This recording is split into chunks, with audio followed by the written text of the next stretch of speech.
मोहीम सत्यशोधक मंडळाचे आणि हमीद दलवाईंची परंपरा अत्यंत समर्थपणे पुढे चालवणारे प्राध्यापक शमसुद्दीन तांबोळे, अखिल भारतीय समाजवादी शिक्षण हक्क सभेचे कार्याध्यक्ष आणि भाईंच्या नंतर शिक्षणाचा लढा अत्यंत ताकदीने चालवणारे प्राध्यापक शरद जावडेकर, राष्ट्र सेवा दलाच्या पुणे जिल्ह्याच्या प्रमुख दीपालीताई आपटे, एस.एम. जोशी फाउंडेशनच्या तमन्नाताई इनामदार, इनक्रेडिबल ग्रुपचे असलम बागवान, रयत कामगार संघटनेचे चव्हाण विजय गायकवाड, आरोग्य सेनेचे केंद्रीय समितीचे सदस्य आणि एस.एम. जोशी फाउंडेशनचे विश्वस्त ॲडव्होकेट संतोष मस्के, राष्ट्र सेवा दलाचे माजी राष्ट्रीय महामंत्री संजय गायकवाड, आरोग्य सेनेचे महाराष्ट्राचे शाखा प्रमुख अतुल रुणवाल, पुणे जिल्हा शहराचे शाखा प्रमुख हनुमंत बैरट, आरोग्य सेनेच्या संध्याताई बैरट, शरद बेलुस्कर, आमचे एखादे पाठीराखे श्रीयुत रासकर आणि आपण सर. आजचा हा दिवस ऐतिहासिक दिवस आहे. संपूर्ण देशामध्ये विद्वेषाचा वणवा पेटलेला.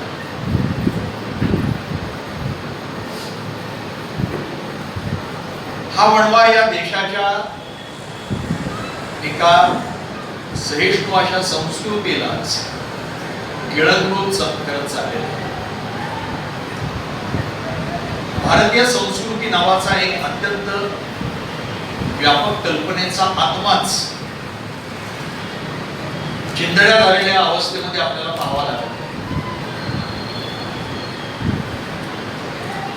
आणि असा वणवा पेटलेला असताना सगळ्यात प्रथम अत्यंत स्वाभाविकपणे आठवण होते की नवखालीच्या पेटलेल्या वणव्यामध्ये संध्याकाळी चालत जाणाऱ्या महात्मा गांधी नावाच्या त्या पुरुष म्हाताऱ्याची.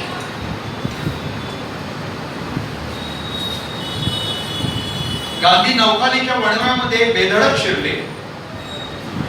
त्यावेळेला तर गांधींच्या बरोबर कुठलाही सलोखा पथक नव्हतं. भारत खरं तर स्वतंत्र झालेला होता. भारताचं लष्करी त्यांच्या मदतीला नव्हते, राजकीय नेते त्यांच्या मदतीला नव्हते. आणि गांधी गेले आणि सगळ्यात प्रथम प्राण वाचवण्यासाठी ते थेट हिंदू वस्तीमध्ये जाऊन, कारण गांधींवर सातत्याने आरोप करण्यात येतो की महात्मा गांधी हे एक प्रकारे मुस्लिमांचं लाभोच्चारण करतात, की अशलाची शब्द त्या वापरण्यात येतो. गांधी गेले आणि तो वणवा विझला. तो वणवा याच्याही पेक्षा महाभयानक. चारी बाजूला हिंसा, चारी बाजूला रक्तपात, बलात्कार. पण त्या मोठ्या वणव्यामध्ये शिरलेला महात्मा हा देखील फार मोठा होता. तो येशू ख्रिस्त आणि बुद्धाचा वारसा सांगणारा महात्मा होता. आणि त्यामुळे तो एक पुरुष म्हातारा त्या वणव्यामध्ये शिरला आणि तो वणवा विझला.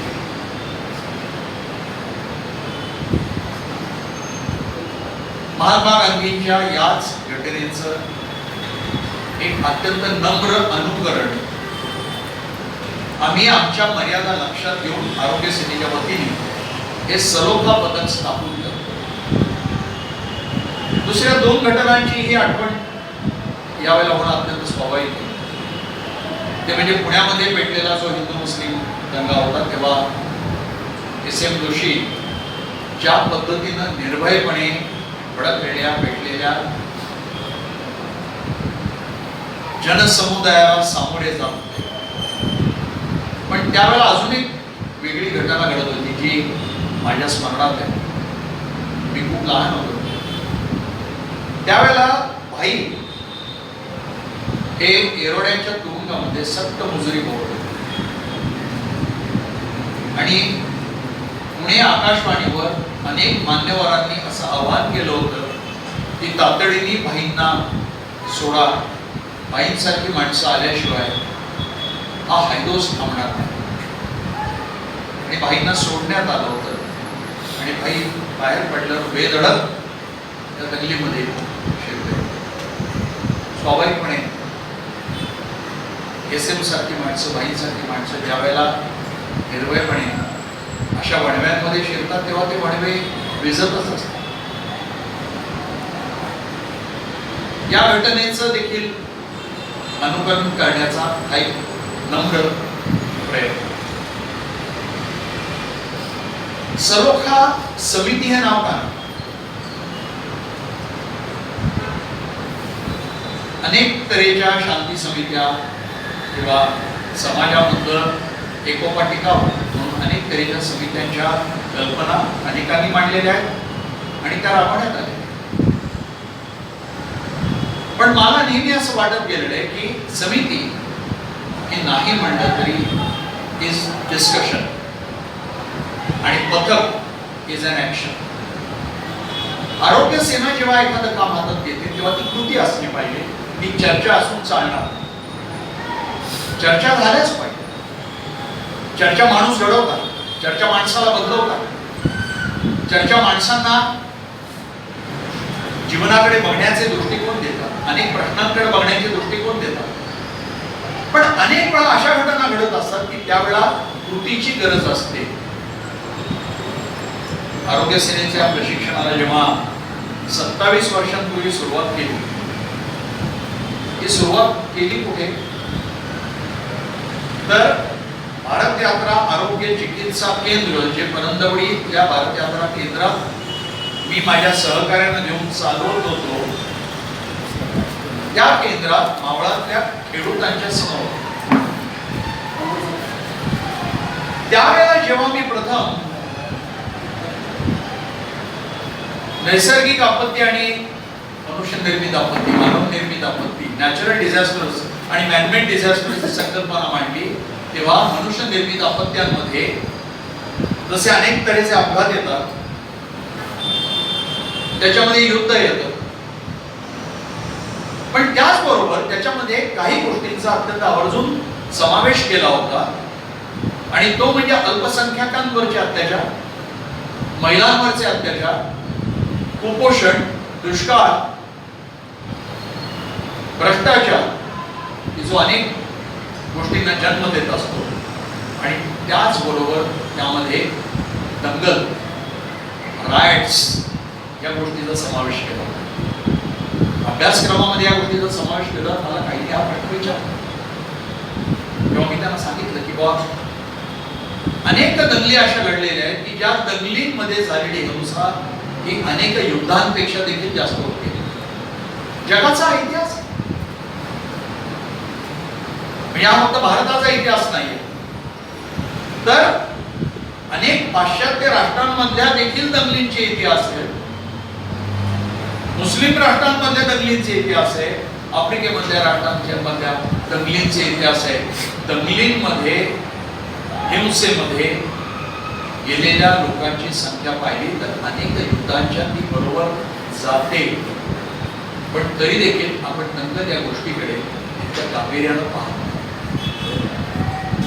आणि म्हणून दंगलीचा समावेश झाला पाहिजे. त्यावेळेला दुसरं माझ्या पुढे धर्मसंकट उभं राहिलं होतं की आपत्तीच्या काळामध्ये आपत्तीच्या ठिकाणी जाऊन तिथल्या आपत्तीग्रस्तांवर उपचार करायचे ही कल्पना अनेकांना एवढी भावली की माझ्याकडे तऱ्हेतऱ्हेचे लोक यायला लागले आणि तेव्हा असं लक्षात आलं की त्याच्यामध्ये ज्या लोकांचा धर्मनिरपेक्षतेवर विश्वास नाही पण तरी देखील त्यांना या कामाबद्दल आकर्षण वाटते अशी माणसंही येत आहेत. आणि त्यावेळेला मी त्यांना स्पष्टपणे सांगितलं की दंगल झाली आणि विशेषतः जर धार्मिक दंगल झाली तर त्यावेळेला तुझ्या व्यक्तिगत धर्माच्या सर्व श्रद्धा बाजूला ठेवून तू त्या व्यक्तीकडे दंगलीमध्ये होरपळणारा एक माणूस म्हणून पाहून जर माझ्या खांद्याला खांदा लावून काम करायला येणार असशील तरच तू आरोग्य सेनेचा सैनिक बनू शकतोस. हे 27 वर्षांपूर्वी. त्यानंतर दंगली झाल्या नाहीत अशातला भाग नाही. खरं तर शिखांची फार मोठी दंगल त्यावेळेला झाली, पण तेव्हा आरोग्य सेना ग्रामीण भागातच अधिक काम करत होती आणि दंगलीच्या वेळेला मदत घेऊन जाण्याचं तेव्हा संघटनेकडे तेवढी ताकद नव्हती. खऱ्या अर्थाने ही ताकद संघटनेकडे 2004च्या सुनामी नंतर यायला सुरुवात झाली. अधिक व्यापक होऊन गेली. संघटना देशभर पसरत गेली. हजारो कार्यकर्ते या संघटनेच्या संपूर्ण विचारावर भारावून संघटनेमध्ये यायला लागले. पण हा काळ नंतर आला. 2014 गुजरातची दंगल झाली. त्यावेळेला जाऊन आम्हाला काम करता आलं नाही. त्याचं अत्यंत स्पष्टीकरण सांगतो की त्यावेळेला ती दंगल ही सरकार प्रणित दंगल, sponsored rights, communal riots sponsored by ruling government. आणि त्याच दंगलीचं एक प्रचंड मोठं आधार घेऊन त्यानंतर या देशामध्ये एक फार मोठं सत्तेच्या षडयंत्राची वाटचाल कशी करण्यात आली तरी तुम्ही सगळेजण साक्षीदार आहात. पण आता गुजरातची प्रयोगशाळा, तिथे केलेला प्रयोग आणि त्या प्रयोगाला मिळालेलं अपरंपार अनपेक्षित असं यश, त्या यशातनं हातात आलेली सत्ता आणि आता ती सत्ता सातत्याने टिकवण्याचं आव्हान आणि ती सत्ता टिकवत अंतिमतः या देशाला हिंदू राष्ट्राकडे नेण्याचं जुनं स्वप्न. या सर्व वाटचालीमध्ये असं लक्षात यायला लागलं की प्रयोगशाळेमध्ये प्रयोग केला जातो. विज्ञानाचा प्रयोग हा प्रयोगशाळेमध्ये जेव्हा केला जातो तेव्हा तो प्रयोग व्यापक वापरण्यासाठी केला जातो. आता हा गुजरातचा प्रयोग या देशामध्ये व्यापक रीतीने राबवण्यात येणार आहे असं दिसायला लागलं आणि असं वाटायला लागलं की आता आपल्याला कृती केली पाहिजे. आणि त्याच्यातून सलोखा पथकाची कल्पना साकार. सलोखा पथक हा काही आरोग्य सेनेचं मक्तेदारी मी ठेवू इच्छित नाही. हा काही आरोग्य सेनेचा कॉपीराईट नाही. हा आरोग्य सेनेचा काही ट्रेडमार्क नाही. उलट आरोग्य सेनेची अशी एक कल्पना आहे की जसं या आमच्या तरुण मित्रांनी सांगितलं की मी महाराष्ट्रावर आमचं काम आहे, महाराष्ट्रातल्या आमच्या सर्व शाखांमध्ये आम्ही या पथकाची कल्पना राबवतो. मला हे अभिप्राय. तिथे तुम्ही आरोग्य सेनेचा उल्लेख केला तर आम्हाला आनंदच आहे. आणि या सर्व कामासाठी वेळ आल्यावर प्रत्यक्ष त्या ठिकाणी काम करण्यासाठी आरोग्य सेना अधिक सक्षमपणे आपल्याला ज्ञानाचा पाया देऊ शकते. पण आरोग्य सेनेच्या कामाचा पाया फार मोठा आहे. 27 वर्षामध्ये या देशावर कोसळलेल्या लातूरच्या भूकंपापासून ते कालच्या सांगली कोल्हापूरच्या पुरापर्यंत, केरळच्या पुरापर्यंत आरोग्य सेनेने काम केलं. बिहारमध्ये कोसीच्या वेळेला काम केलंय, काश्मीरच्या भूकंपाच्या वेळेला, नंतर पुराच्या वेळेला काम केलं, लडाखच्या धगफुटीच्या वेळेला काम केलं, ओरिसाच्या पुराच्या वेळेला काम केलं, केरळ तामिळनाडूमध्ये काम केलं. हा संपूर्ण प्रशिक्षित सैनिकांच्या ज्ञानाचा एक पाया आहे. एक शिस्तबद्ध अशी एक फौज आहे. याचा निश्चित तुम्हाला उपयोग होतो. पण तरी देखील मी हे मनापासून सांगतो की आरोग्य सेनेचा उल्लेख न करताही तुम्ही जागोजागी सलोखा पथक स्थापन केले तर आरोग्य सेनेला त्याच्या कुठेही काही वावं वाटायचं कारण नाही. पण आरोग्य सेनेची एकच इच्छा आहे की या देशाच्या कानाकोपऱ्यामध्ये, या देशाच्या गावागावामध्ये, शहरामध्ये, जिल्ह्यामध्ये, राज्यामध्ये ही सलोखा पथक स्थापित झाली. आतापर्यंत आपण या समजावून देऊ की देशाला धोका फक्त परकीय सत्तांपासून आणि परकीय शक्तींपासून असतो. या देशाच्या ज्या बाह्य सीमा आहेत त्या सातत्याने, विशेषतः पाकिस्तानच्या जवळची सीमा ही सातत्याने अशांत आहे, धोक्यामध्ये आहे, असं आपल्याला सातत्याने सांगण्यात आलं, आपल्या मनावर ठसवण्यात आलं होतं. पण आज माणसांमधल्या सीमा ज्या असुरक्षित झालेल्या आहेत, ह्या अंतर्गत संकटाचं काय, या संकटाचा सामना आपण कसा करणार? ज्या देशावर आपण प्रेम करतो त्या देशाच्या मातीमध्ये शेकडो वर्ष राहिलेल्या लोकांचं अस्तित्वही आपण नाकारलं. आणि या देशाच्या मातीतल्या लोकांचं अस्तित्व नाकारण्याची परंपरा नवीन नाही हो, ही परंपरा फार जुनी आहे. ही 2500 ते 3000 वर्षांची परंपरा आहे. तेव्हा मुसलमान या देशामध्ये आलेले नव्हते, तरी देखील या देशातल्या बहुजनांचं अस्तित्व नाकारलं जातं. त्यांना जनावरांसारखं जगणं जगायला लावलं जातं. त्यामुळे अस्तित्व नाकारण्याची परंपरा या देशाची जुनी आहे आणि ही परंपरा या देशामध्ये मनुवाद्यांनी, ब्राह्मण्यवाद्यांनी आणली. या देशाची परंपरा नक्की काय? कुठल्या परंपरेचा आम्ही अभिमान ठेवणार आहोत?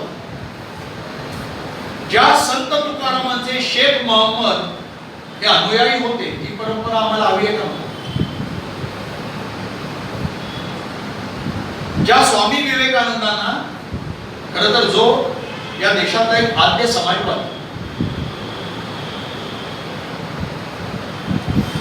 त्या विवेकानंदांना तुम्ही राजरोसपणे डोळ्यात एखाद आमच्या दिवसा डोळ्यात एखाद्या तत्वज्ञानावर दरोडा घालावा असं पळून नेलं. आमची ही चूक आहे ती की आम्ही आमचा एवढा मोठा वैचारिक ऐवज हा जाऊन दिला. पण वैचारिक ऐवज ही काही वस्तू नाहीये, त्या ऐवजावर आपल्याला पुन्हा अधिकार सांगितला. स्वामी विवेकानंदांनी मोहम्मद पैगंबरांबद्दल काय लिहिलंय हे तुमच्यातल्या प्रत्येकाने मुळात जाऊन वाचलं पाहिजे. स्वामी विवेकानंदांनी अत्यंत स्पष्टपणे असं मांडलं आणि मोहम्मद पैगंबरांवर त्यांनी हे भाषण कुठे केलं? अमेरिकेमध्ये. आणि या भाषणामध्ये त्यांनी अत्यंत स्पष्टपणे असं सांगितलं की मोहम्मद पैगंबर हे खऱ्या अर्थाने समतेचे पाईक होते आणि उलट जो प्रचलित हिंदू धर्म तो तर खरा वैदिक धर्म नाहीच. तो हिंदू धर्म हा विषमतेचा पाईक आहे. आणि जर आपल्याला भारतामध्ये समता आणायची असेल तर आपल्याला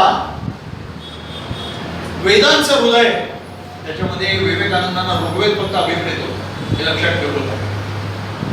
पुढचे अथर्ववेद, सामवेद आणि यजुर्वेद हे त्यांना अभिप्रेत नव्हते. आणि इस्लामचं समतेचं शरीर असा एक नवा मानव धर्म आपल्याला जन्माला घातला पाहिजे, हे स्वामी विवेकानंदांनी मांडले. आज आपण ते समोर आणत नाही. स्वामी विवेकानंदांना अफाट त्रास दिला. मुळामध्ये शिकागोच्या सर्व धर्म परिषदेमध्ये त्यांना जाऊन न देण्याचं षडयंत्र रचलं ते या देशातले ब्राह्मण्यवाद आहे. त्याच्यावर मात करून स्वतः विवेकानंद अत्यंत हाल कष्ट भोगत तिथं जाऊन पोहोचले आणि तिथं त्यांनी जे काय भाषण केलं तो तर इतिहास आहे.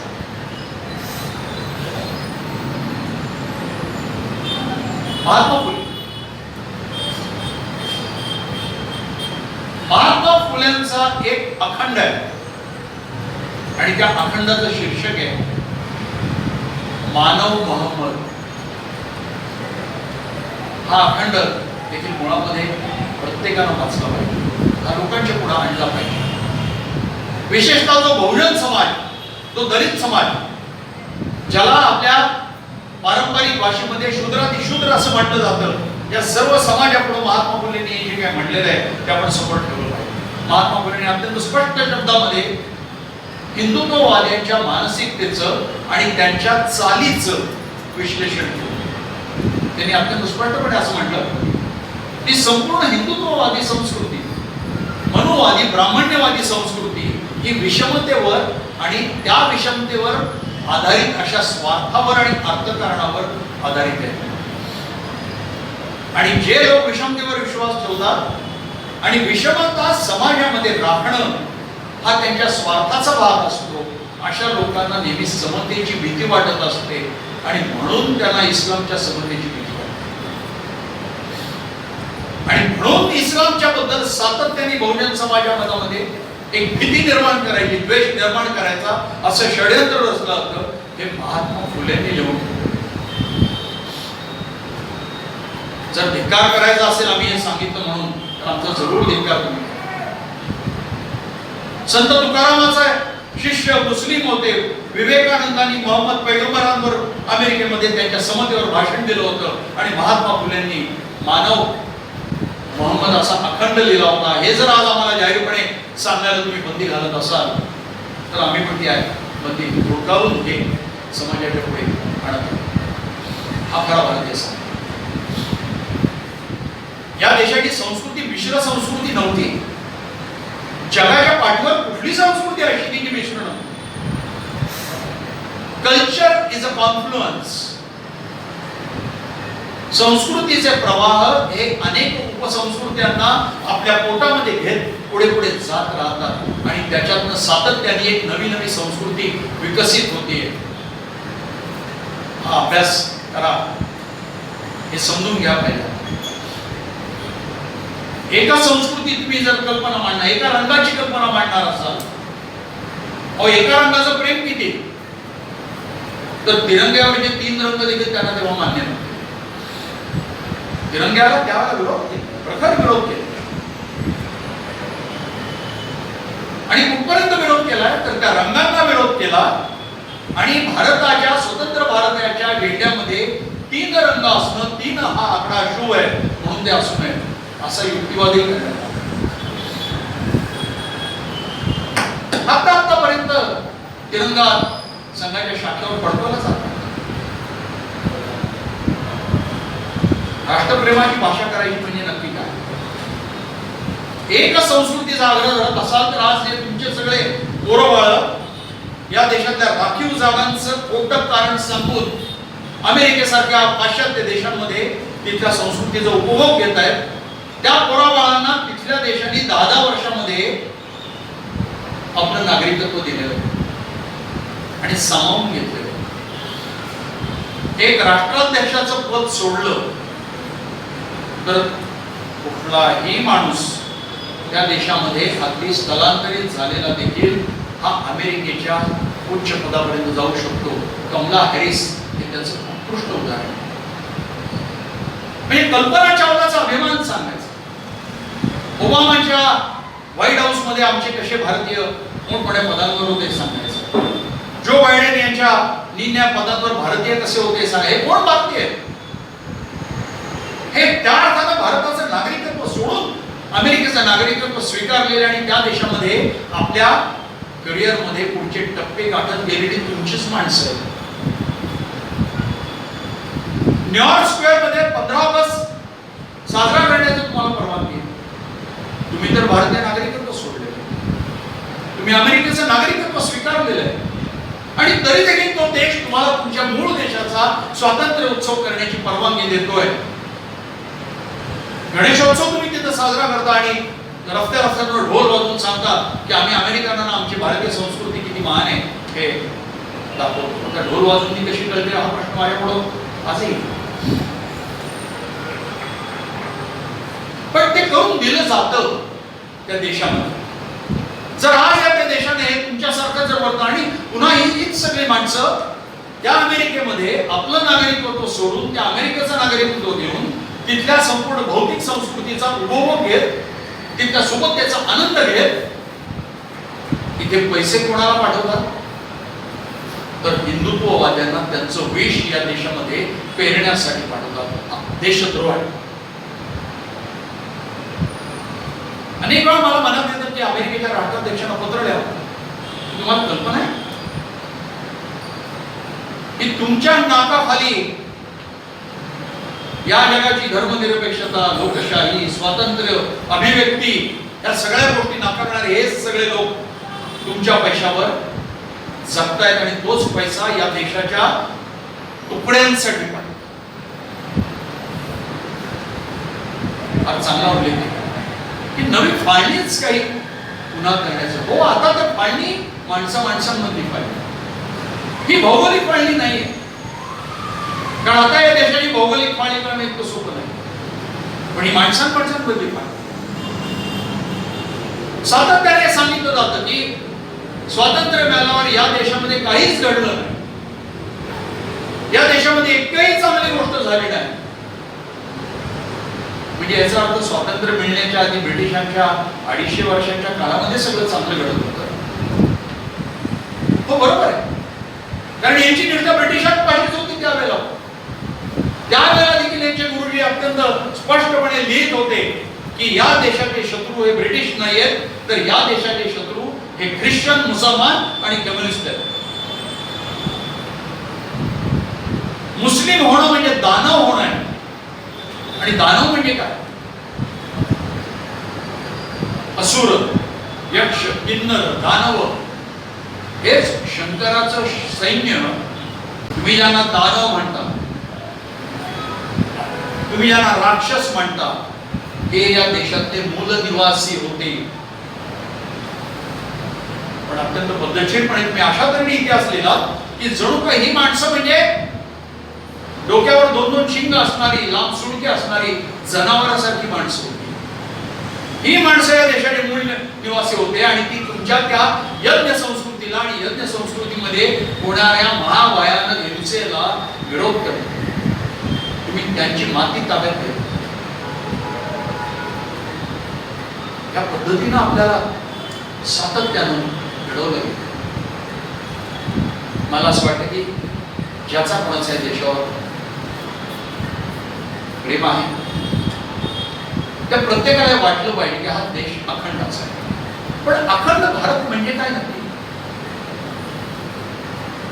निर्णय भौगोलिक तुकडे जोडायचे किंवा तोडायचे आणि त्यातनं काही जे शिल्लक राहील तो भारत. देश म्हणजे देशाची माती का त्या मातीत राहणारी माणसं? हा प्रश्न आपण विचारण्याची वेळ आली. या देशाच्या मातीतली माणसं हा खरा देश. त्या माणसांचं सुख, त्यांचा आनंद, त्यांचं चांगलं जगणं तो खरा देश. लोकशाहीचा एक फार मोठा निकष आहे. खरी लोकशाही कुठल्या देशात असते की ज्या देशामध्ये ही राज्य यंत्रणा ही अल्पसंख्याक माणसाचं सर्व सुरक्षितता पाहते आणि पाहू शकते. आणि ज्या देशामध्ये भले त्या देशाने लोकशाहीचा किती बोरका घेऊन द्या, अल्पसंख्याकांचं जगणंच तुम्ही ठरवायला, त्यांनी काय खायचं, का घालायचं, कुठले कपडे घालायचे ते तुम्ही ठरवायला लागता, तेव्हा त्या देशामध्ये लोकशाही राहिलेली नसते. भले तुम्ही लोकशाहीचा कितीही पुन्हा आमच्या पुढे चेहरा बघा. आणि फार हुशार आहे, त्यांना माहिती आहे की प्रत्यक्ष या देशातली लोकशाही आम्ही आता नष्ट केलेली, असं करायचीच गरज नाही. त्या लोकशाहीचे एक एक पंख कापत जायचे. संविधान आम्ही कचऱ्याच्या टोपलीत टाकलंय असं जरी म्हणले असले तरी प्रत्यक्षात ते करायचं नाही. चोर पावलानं मनुस्मृती या देशामध्ये घुसवायची. आणि हे षडयंत्र आपल्या देशाच्या दृष्टीने अत्यंत घातक आहे. या देशाच्या अखंडतेला, एकतेला बाधा आणणार आहे. हा देश जर खरंच महासत्ता बनावा असं आपल्याला वाटत असेल, हा देश महासत्ता बनावा हे स्वप्न पाहताना आपल्याला वास्तवाकडे पाहावं लागतं. आपलं आत्ताचं वास्तव काय, पण तरी देखील माझा देश जगातला एक मोठा देश व्हावा असं वाटण्यात गैर काहीच नाही असं वाटत असेल तर या देशाची विविधता जपण्याशिवाय दुसरा कुठलाही मार्ग नाही. या देशाचं जे बहुरंगीपण आहे, और निसर्गही बहुरंगी असतो, निसर्ग एक रंगी नसतो, तेच खरी ताकद आहे. आणि त्याच ताकदीला आता आव्हान देण्यात आलेलं आहे.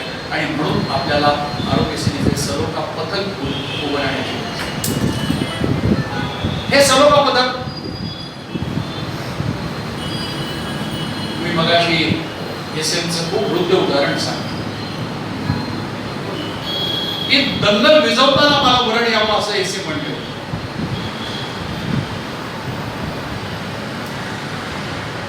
एसएमनी म्हणणं वेगळं. माझ्यासारख्याने म्हणणं वेगळं, मी तुम्हाला सगळ्यांना हे सांगणं वेगळं. पण एक गोष्ट निश्चित, काहीही हो, दंगल विझवायला आम्ही जाऊ, हा खरा आमचा निर्धार. या सलोखा पथकाचं काम कसं होईल हे आपल्याला पुढच्या काही दिवसांमध्येच स्पष्ट केलं जाईल. माझ्या मनामध्ये एक निदान 100 लोकांचा एक व्हॉट्सअपचा सलोखा पथकाचा आपण गट तयार करू. मी विनंती करेन की त्या व्हॉट्सअप ग्रुपवर फार गोष्टी टाकत बसण्याच्या फंदात पडू नये. कारण बराच वेळा सकाळ झाली की पोस्टचा असा पाऊस पडायला लागतो की त्याच्यामध्ये एखादी महत्त्वाची सूचना ही दुर्लक्षित.